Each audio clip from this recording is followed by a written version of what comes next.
السلام علیکم ویورز، آپ دیکھ رہے ہیں گوگل ٹی وی بائی اسامہ زید۔ تو ویورز، آج کی ویڈیو بھی پہلی ویڈیوز کی طرح سے بہت اسپیشل ہونے جا رہی ہے، کیونکہ اس میں ایسی معلومات ہیں جن کے بارے میں لوگ پہلے بہت کم جانتے ہیں۔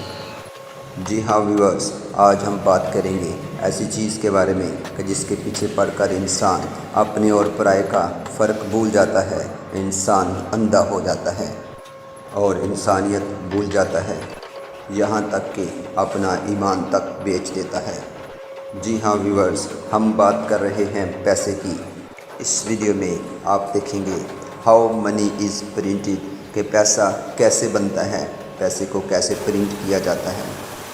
پرنٹنگ پروسیس کے علاوہ آپ اس ویڈیو میں یہ بھی جان سکیں گے، اس میں اس سوال کا آپ لوگوں کو جواب ملے گا کہ جب کسی بھی ملک کی گورنمنٹ خود اپنی کرنسی پرنٹ کرتی ہے تو پھر وہ اتنی زیادہ کرنسی پرنٹ کیوں نہیں کر لیتی تاکہ ملک میں سے غربت کو ختم کیا جا سکے۔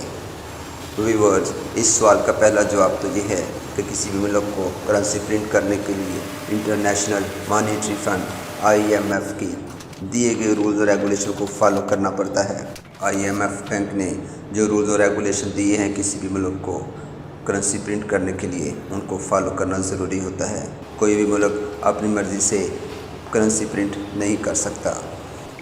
ویورز، دوسری وجہ، اگر ملک کے اندر کرنسی کی مقدار ایک حد سے بڑھ جائے تو اس کی ویلیو ڈاؤن ہو جاتی ہے اور پھر ملک کے اندر مہنگائی کا سیلاب آتا ہے۔ ویورز، ویلیو ڈاؤن ہونے کا مطلب کیا ہے؟ اس کا مطلب یہ ہے کہ بہت سارے پیسے تھوڑی چیزیں خریدتے ہیں۔ ملک کے اندر پیسوں کی مقدار جتنی زیادہ ہوگی اس کی ویلیو اتنی ہی کم ہوگی اور مہنگائی اتنی زیادہ ہوگی۔ میں اپنی اس بات کو ایک مثال سے سمجھانے کی کوشش کروں گا۔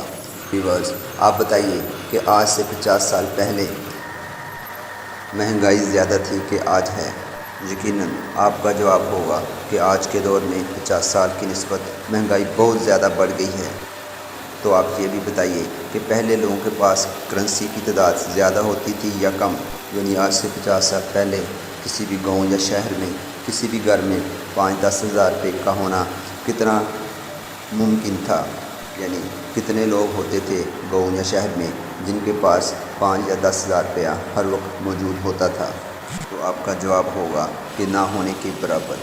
ویورز، اس مثال سے سمجھ لیجئے کہ جب پیسے کی مقدار کم ہوتی تھی تو مہنگائی بھی بہت زیادہ کم ہوتی تھی۔